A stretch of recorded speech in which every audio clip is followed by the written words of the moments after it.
ಆಹಾರ ಭದ್ರತೆ ಕಾಯ್ದೆ ಬಂತಲ್ಲ, ಅದು ಯುಪಿಎ ಸರ್ಕಾರದಲ್ಲಿ ಬಂದಿದ್ದು ಗುರುಗಳೇ, ಇಂಪ್ಲಿಮೆಂಟ್ ಮಾಡಿದ್ದಾರು.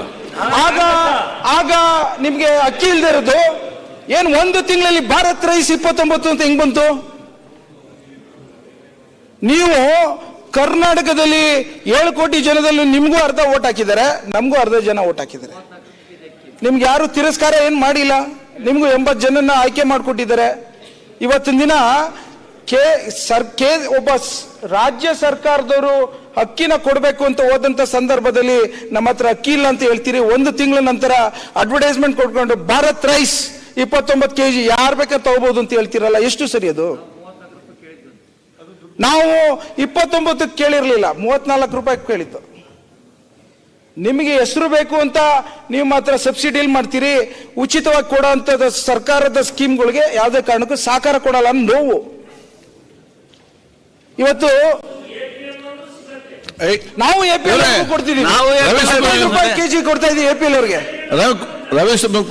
ಈಗ ಮುಂದುವರಿದ ಭಾಗ, ಇವತ್ತಿನ ದಿನ ನಾನೊಬ್ಬ ಕಷ್ಟ ಪಡ್ಕೊಂಡು ಕರ್ನಾಟಕದ ರಾಜ್ಯದಲ್ಲಿ ಕೂಲಿ ಮಾಡ್ತಿರ್ತೀನೋ, ಇಲ್ಲ ನಾನೊಬ್ಬ ಡಾಕ್ಟರ್ ಆಗಿರ್ತೀನೋ, ನಾನು ಏನೋ ಒಂದು ಇಂಜಿನಿಯರ್ ಆಗಿರ್ತೀನಿ. ನಾನು ಪ್ರತಿ ದಿನ ದುಡ್ದು ಕಷ್ಟಪಡ್ಕೊಂಡು ಬೆವರು ಸುರಿಸಿರೋ ಅಂತ 100 ರೂಪಾಯಿನ ಕೇಂದ್ರ ಸರ್ಕಾರಕ್ಕೆ ಕಳಿಸಿದ್ರೆ 13 ರೂಪಾಯಿ ಕೊಡ್ತಿರಲ್ಲ ಸ್ವಾಮಿ, ಎಷ್ಟು ಸರಿ ಇದು? ಕರ್ನಾಟಕ ರಾಜ್ಯದಲ್ಲಿ ಇವತ್ತಿನ ದಿನ ನೀವು ಒಂದು ಪಾಲಿಸಿ ಡಿಸಿಷನ್ ಮಾಡಿದ್ದಾರೆ ಫೈನಾನ್ಷಿಯಲ್ ಕಮಿಷನರ್, ಏನು demographic, forest story, area, population. ಅವತ್ತಿನ ದಿನ ಸುಮಾರು 50 ವರ್ಷ 70 ವರ್ಷದಿಂದ ಭಾರತ ರಾಷ್ಟ್ರ ಆದಾಗ ನಾವು ಕಡಿವಾಣ ಹಾಕ್ಬೇಕು, ನಿಯಂತ್ರಣ ಹಾಕ್ಬೇಕು ಜನಸಂಖ್ಯೆ ಅಂತ ಅನೌನ್ಸ್ ಮಾಡಿದ್ರು. ಅದಕ್ಕೆ ವಿರೋಧ ಪಕ್ಷ ನಾಯಕರು ಕೂತ್ಕೋಬೇಕು ಗುರುಗಳು.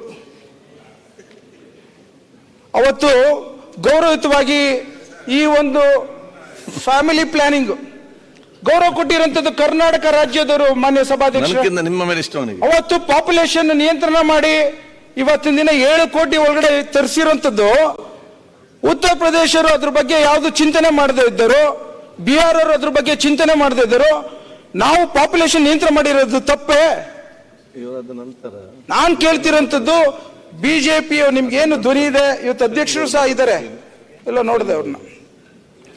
ಇವತ್ತು ಪಾಪ್ಯುಲೇಷನ್ ಕಂಟ್ರೋಲ್ ಆಗಿರೋಂಥ ವಿಚಾರಕ್ಕೆ ಸದರ್ನ್ ಇಂಡಿಯಾಗೆ ನಮ್ಮ ಸಂಸದರು ಒಂದು ಮಾತು ಕೇಳಿದ್ರು. ಇವತ್ತು ನಮಗೆ 13 ರೂಪಾಯಿ ಕೊಡ್ತಾ ಇರೋಂಥ ವಿಚಾರದಲ್ಲಿ ಅನ್ಯಾಯ ಆಗ್ತಿರೋದನ್ನ ಸರಿಪಡಿಸಲಿಲ್ಲ. ಮುಂದಿನ ದಿನಗಳಲ್ಲಿ ಈ ಒಂದು ಮನಸ್ಸಿಗೆ ಎಲ್ಲ ಒಂದ್ ಕಡೆ ಆಕ್ರೋಶ ಬಂದು ಯಾವ್ದಾರ ರೀತಿಯಲ್ಲಿ ತೊಂದರೆ ಆಗ್ಬೋದು ನಮ್ಮ ಒಕ್ಕೂಟಕ್ಕೆ ಅಂತ ಪ್ರಶ್ನೆ ಕೇಳಿದ್ರು.